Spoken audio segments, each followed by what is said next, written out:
Well, hello there. How is everyone? I hope you are all well. You amazing, beautiful, wonderful people. It's Wednesday. You know what that means. That's it. It's the midweek hump. And we all love a midweek hump. That's right. You're looking absolutely amazing, I must add. And I'm going to get straight into the meat and potatoes, as we've got a couple of things to talk about. Video 2 later on. A lot of you had reached out to me referencing a video, and you wanted me to go over this video that talks about the Idaho 4 case and the potential of it being a, an organised hit, an organised crime hit. And I'm going to be going over that for you later on today. But in this video, we will be talking about, Moscow Police Department being sued by two of the Idaho 4 families, and they look to try to block certain things being released, which has had an impact in other things, I feel, now being released as well. It's just to add to the already fucked up mess that the Idaho 4 case is. But look, where there's an earning potential, there's an earning potential. But what I want to do first is bring your attention to this here. Some of you may have known about this, some of you won't, but someone reached out to me and they said, look, just check this out. And this is about a guy. The skinny on it is that this guy, he's a bit of a, he likes children, and he's a cop, or ex-cop, retired cop. He's had multiple felonies in the past. He's been tied into loads and loads of things previously. And he gets caught with this 14-year-old. And he's arrested earlier. He's then released. And then the girl goes missing again. The girl's father finds the 14-year-old in the truck of this former cop, and the father kills the guy. And look, that's where we are now. So the girl's father kills the paedophile cop, but they're obviously trying. The authorities are trying to hide the fact that they fucked up and something should have been done about this guy in the first place. And now they're just trying to charge the father with murder and pretty much hide all the other details under the rug so it doesn't really get seen. And this is in Arkansas. Central Arkansas father has been charged with first-degree murder after finding his missing underage daughter in the car with a man, then shooting and killing the man. The shooting happened in Lanoke County, about 75 miles northwest of Hot Springs. Someone called the Lanoke County Sheriff's Office at around 1:12 Tuesday morning about a missing juvenile. The sheriff's office said it in a news release on Facebook. The girl is 14 years old. The man who was shot is in his 60s. Lanoke County Sheriff John Staley confirmed to USA Today, Friday afternoon. The deputies were on their way to the home. Someone called to let them know that a father had found his daughter with a man named Michael Fosler. Fosler being this ex-cop. The two had a confrontation and Fosler was shot and later pronounced dead at the scene. The father was taken into custody. And if we skip forward, look, and if we jump forward here, it says, man killed was arrested earlier this year. Look, the man who was shot, Fosler, had been arrested by another agency in July and booked for internet stalking of a child. And you can see that on the screen. Sheriff Staley told USA Today, this guy just preyed upon their daughter and was released on bond when we had stopped him that night and got him with her, he said. That bond would have been revoked. He would have never got out of jail. None of the bond companies would have let him out. We wouldn't let him out. She said her family thought Fosler had taken their daughter to kill her. Her daughter is a victim and her family has a long road to recovery ahead of them. So, yeah, this is an ongoing thing. But look, if you'd like to know more about this, perhaps do more of a deep dive, do let me know down below. But I just want to bring your attention to it before we jump over to this here. which is, yes, so Brian Koberger murders victims' families file lawsuit over crime scene photos. So first of all, let's just get into the bones of it. Do you know what I mean? You're not really seeing a massive amount in the fucking photos. There isn't a massive amount there, is there? You know, if anything, we've seen the photos and we're like, the photos don't really support the narrative of what we've been told. What we was told had happened, and the story kind of painted this real bad image, when in reality the pictures don't really look that bad. Obviously we know that the crime was fucking horrendous and it is bad. Do you know what I mean? At the end of the day, they lost their lives in a fucking gruesome way. But the photos that we've seen, they're not the worst fucking photos that we've seen from crimes. Do you know what I mean? Sadly, when there are crimes like this, then there will be things that are made public. That is just the nature of the beast. Look at the abundance of books on crimes. Look at on serial killers and things like that. How many scenes from Ted Bundy crimes have we seen, or multiple deaths? Do you know what I mean? Multiple deaths. Things get made public, and to be fair, things should be public. Things should be public. You as a family can decide whether you want to engage with it, but you must understand it's going to be out there. It is going to be out there. But let's just see what their justification is for it.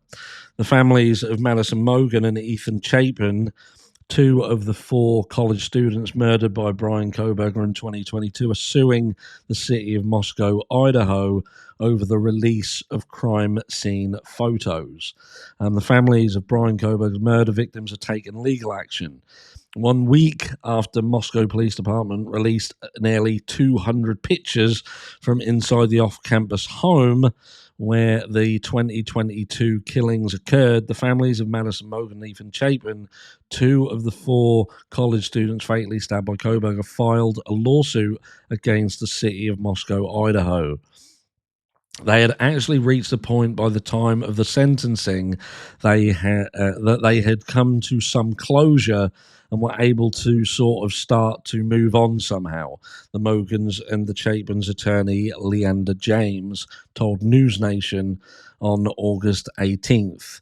Then they get hit with this, all of this ugly stuff getting released. Well, yeah, that's because there was a fucking gag order on it, and the public have a right, a freedom of the press, the right to transparency. We've got a case where someone has been accused of a crime, accepted a plea deal, lost their freedoms, if you like. There's many questions, lots and lots of things that seem to not make sense. There's still people reporting on it daily, pushing false statements, pushing lies. And the vast majority of the documents throughout this, 2.5 year period were hidden. Rather than there being redactions made, every single piece of information was just blocked, gagged, all the way through. So that's not transparency. It's not being open. It's not the system that the people expect and should and how it should work. And yes, it fucking sucks that does mean that some of the information that you perhaps are a little bit sensitive to because of your position, that's a horrible thing, isn't it? You just can't.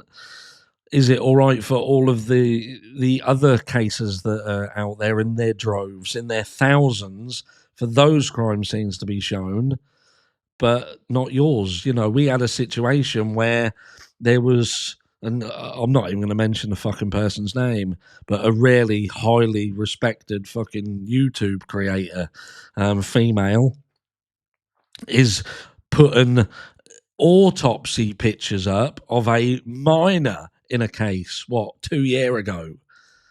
And this is a highly regarded person. And put them on Patreon and hid them behind a fucking paywall. So you've got things like that, and that was Gannon Storch, by the way. And you think, these things happen because the information is public. It is public. And, there should be perhaps some, I don't know, bigger rules set in place, but there isn't rules set in place. The system is about transparency and public access. The pictures, in my opinion, weren't showing actual individuals. You couldn't see who was in them. It was a representation of the crime scene, to show what had happened. And families are going to be more sensitive to it, but that doesn't stop the fact that there is a right to transparency with the public. So ugly stuff getting released. While James acknowledged that there will be some information that the families probably can't stop from becoming public, he said his clients are suing to stop the release of more death scene photos. This is just plain wrong, he argued. I appreciate transparency and the right of the public to know, but there is a line there somewhere, and I think we're over that line. Again, well, that's going to be quite debatable, isn't it? For now, the city of Moscow has stopped the release of any photos and videos taken from inside the victims' bedrooms after an Idaho judge granted an emergency restraining order filed by Mogen's mum, Karen Laramie, on August 12th, according to officials. In response to the outcry from the victim's family, city officials said the crime scene photos, which range from signs of typical college student life to images of blood-splattered walls, were released in compliance with a legal public records request. Which that's the bones of it, isn't it? It's that they are bound by that. They are bound by that. This is these documents. This information is part of a procedure that is supposed to be open and transparent, so people can see that everything that's being done is being done above board in accordance with the laws and legislations of the country. You seem to want to fucking hide everything. In this case, is about fucking hiding it. Let's get the house knocked down. Let's get the house knocked down, get it buried, get it out the fucking way. We don't want that. We're not even going to turn up and go to the sentencing here and none of that fucking shit. Not going to get involved in none of that. I don't know. They added that the judge overseeing the injunction found that major portions of what they had been released did not constitute an unwarranted invasion of privacy, but that proportions of videos and photographs in their redacted form, specifically including unreleased body cam video, could constitute an unwarranted invasion of privacy at this time. See, this is what I find very fucking weird, because we're obviously... maybe other people have seen it. I haven't fucking seen it yet, and you can correct me if I'm wrong. But we want to see the knife sheath. We want to see where people have gone into this house and see the actual body cam footage that shows the knife sheath sat in place, so we can see it being found and kind of prove to us that the things that happened the way that they found. So we're not left at the moment with this fractured story of how things happened. And this is basically going to likely mean that won't happen, and they will have an excuse for that not happening.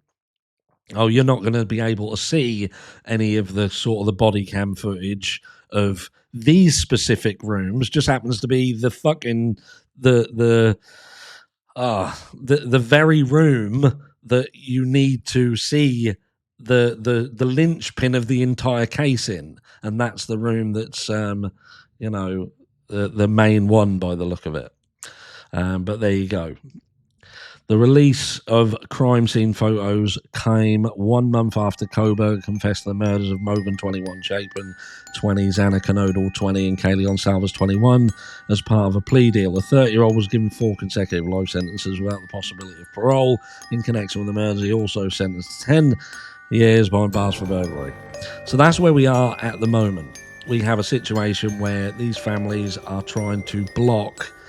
It looks like they're trying to block potential upcoming footage coming out that would include unreleased body cam video, and that I find interesting. I do find it interesting because there are elements of that could potentially put a lot of questions to bed. So yeah, it's an awkward one. Let me know down below what you think, and keep your eyes peeled for video 2 later as we go over the organised crime theory in the Idaho 4 case. Love you all. Mwah.